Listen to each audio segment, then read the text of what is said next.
What's going on, guys? It's Gendo here, and welcome to episode 33 of the World's First, where today we're going to be taking on Lowestoft as we start winding down the Vanarama National League North, where hopefully we stay in the playoff spots. But before we get into this match, of course, we need to go how we've been faring in the league thus far, and I gotta say, it has been an undefeated month, but not really the best of matches. Let's take a look at what I'm talking about. Following our last live comm of the Geisley match, we then took on Ilkeston away from home, and were able to come away with a 2-1 victory, getting all 3 points here, as Callum Armstrong getting himself a brace. He has been asking for more play time, so I decided to start him in this match just to placate him, and he showed me why he should be starting. A first half brace. Can't go wrong with that. 15 shots, however, 4 of them only on target. The finishing needs to get a little better between Marsden, between Pond, between Iggyhan, but Armstrong was able to net 2 of the 4 shots on target. A little bit better possession than Ilkeston, but at the same time, we need to be, like I said, converting our chances, and we probably could have had a couple more goals had we been a little bit more on target. And now we come to the section where I show you why, yes, we had an unbeaten run, however, they weren't the best of matches. Starting with this, a 2-all draw versus Cheltenham. We did salvage it. An Elliott Pond goal in the 3rd minute of stoppage time to knot the match up at 2. Anthony Steer getting the other goal for us just to start the second half. Yeah, we had to come back. We had to save it. But at the end of the day, a very hard-fought point. What wasn't hard-fought, though, was an absolute bore-fest of a match. A 0-0 draw versus Stockport. We only had 6 shots, 3 of them on target, and honestly, the less said about this match, the better. Everybody in the midfield and the back played very well. The strikers up front could have done a little better. Obviously, 0-0 draw. The draw train continues, as this time it was a 3-all draw away from home against Altrincham. Benny, Gorman, and Elliott Pond, the goal scorers for us. We had 62% possession, but the finishing once again letting us down. Even though we had 3 goals go through, we had 13 shots taken.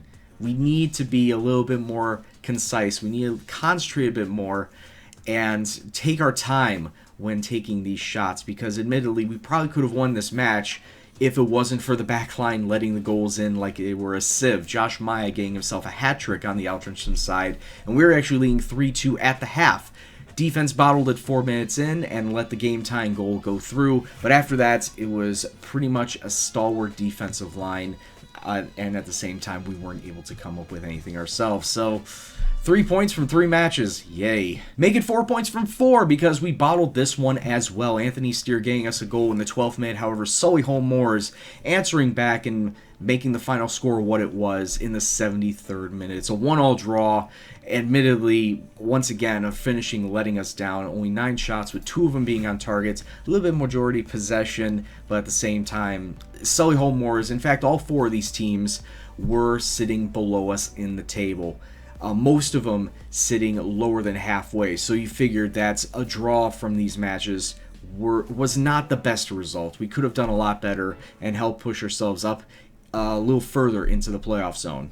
We were able to break the draw slump in this time against Corby Town, getting a 3-2 victory. Goal scorers being Tom Marsden and Elliott Pond getting himself a brace. Even though Corby Town got one in the very depth of the match, it didn't matter. It was too little too late. Once again, the finishing being a little bit of a hindrance. 15 shots taken, however, only 4 of them on target. We didn't trouble the goalkeeper too much, but when we were on target, goalkeeper couldn't do much about it. So if we just bring it down and just narrow our sights a little bit, probably could have had 5 or 6 maybe even go through. 60% possession, I always like that since I love playing possession-based football. And up and down the pitch, not really too much of bad to talk about. Everyone played average to above average. So looking at the table, we are sitting in 4th place, 57 points through 34 matches. We are the last match of this match week. So if we win today, we could see ourselves move up to 60 points, 1 behind Tamworth and 2 behind Stockport and that 2nd place spot. But Loughborough United are still running strong. They are 10 points clear of anyone.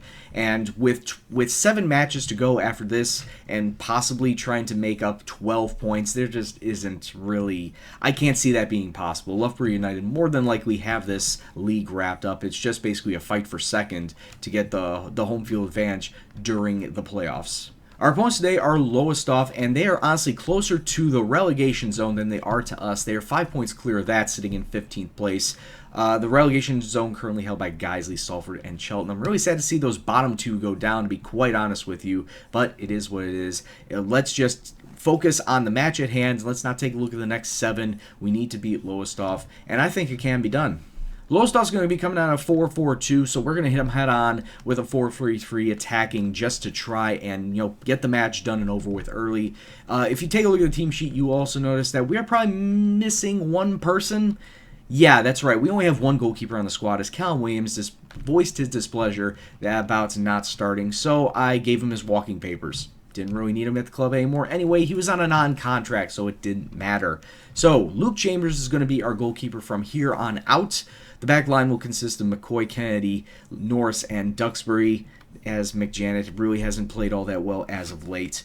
Our 3 center mids will be O'Brien, Gorman, and Jones, and the 3 guys up top, Steer, Iggy Hahn, and Pond. You can't really go wrong with those 3 strikers up front. All 3 of them have double digits in goals scored this season, so they'll be sure to find the back of the net. Hopefully they can find it multiple times today. So let's kick off and see what happens. 3 minutes on, very early doors. Maybe we can see ourselves get a goal here. Duxbury through to Pond, and he just misses the post. Great, inspiring start. Trying to find some crossing options. Elliott, oh, that was actually Anthony Steer, but the ball goes across the face of the goal, and it goes out for a throw.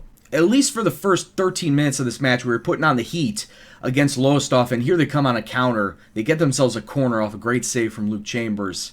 Honestly, not a lot going on in this match. First minute, or actually 1 minute left, and 1 minute of stoppage time about to be added onto the clock, and Lowestoft clearing the ball away. They still have the ball. Come on, boys. Looking to try and get that goal before the end of halftime. Steer, it's going out for a corner. So yeah, not a lot of action, not a lot of highlights in that first half. I'm really sorry. I really thought that the 4-3-3 would have been able to break down Lowestoft, but it's just clear that our finishing is once again being an issue. We need to get into the box more. We need to start taking better shots. And at the same time, Lowestoft driving deep into our territory at times is a little worrying. So I'm going to maybe switch formation around, maybe drop back and sub out Benny just so I can have a center attacking mid in there. Maybe that's what this formation needs, is I should probably play a center attacking mid, but we'll see how it goes. So we'll kick off for the second 45 and hopefully grab a goal, grab a win. All right, so Callum Armstrong is now on for the second 45, and like I said, hopefully he can provide a little bit of some passing movement between the middle of the park and the strikers. 60 minutes gone and still nothing, just a card coming in for Lewis, but not a lot of shots taken this half. Our first highlight this half, finally, but it's a goal kick that falls back to Lowestoft, and they're going to come up the wing with it. Mackrith just trying to beat Jones, but he was able to get the shot, well, not even a shot, a cross-off that found nobody. And right now, in these last couple minutes, it's been all Lowestoft. They get themselves a corner, but it's cleared away. Anthony Steer is going to get on that, should clear it away himself. Can we hit them on a break? We don't seem very urgent, I gotta say. We look very slow and methodical, even though I'm telling them to play at a faster tempo. Corner coming in, 15 minutes left to go in this match. The ball sails over the crossbar. 4 minutes to go. It's a goal kick. Well, it's actually a free kick taken by the goalkeeper, but once again, we can't come down with it. Why can't we finish these matches late? It's a good come out by Luke Chambers. But like I said, it seems that in most of these matches, we dominate the first half, and then the opponent comes back in the second, has more possession, has more shots taken, and we just look slow and sluggish, and we can't do anything. Can we turn it around? Thank you. Please tell me he's onside, ref. Thank you. The cross in from McCoy goes to Elliott Pond, and we finally break the deadlock just 3 minutes from time. If we hold on to win, I'll definitely classify this as winning ugly, because we just did not have a great stretch for this entire second half, and then 3 minutes from time we're able to string together passes, a couple crosses, and finds the foot of Elliott Pond to get ourselves the goal. And now with 2 minutes of stoppage time on the clock, as it's just ticking over into stoppage time, our defensive line is pushed way too far up. Youssef is onside, but just over the bar. Fortunate. This could be a sending off, and it's a very, very trivial red card at this point in time. Lowestoft didn't really need a man sent off. They're going to be losing anyway. That's just a poor decision by that Lowestoft player. But there it is, full time. 1-0. We scrape away with 3 points in the last 3 minutes. So I really don't need to say anything because it wasn't that good of a match. But at the end of the day, we do move up to 60 points, and we're now just 2 points off of that coveted second place spot, that home field advantage for those playoffs. Because, like I said, Loughborough University, we're not catching them. With 7 matches to go, and we need to make up 12 points. That's just not happening. But let's take a look at, once again, what our final matches will be for this season, just so you can see who we're going to be facing. Just a little bit of a refresher, of course. Alright, so I'm killing my face cam so you can actually see these teams in the bottom left-hand corner of who we're going to be facing. Hednesford, Brackley, Leamington, North Ferriby, Loughborough University, which is going to be a fun match, Salford, and FC United. And to be quite honest with you, outside of Loughborough and FC United, every single match is winnable, as they are teams that are sitting in 10th place or lower. I honestly got to come away with points. I got to come away with wins against those teams. Loughborough and FC United, I can get away with them.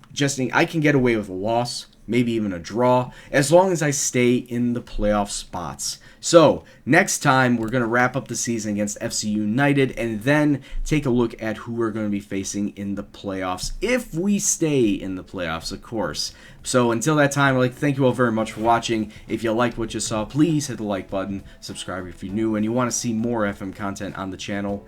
Any comments, suggestions, questions, anything else, please leave in the comment box below. But as always, this is Gendo, and I'll see you in the next video. Take care, and peace out.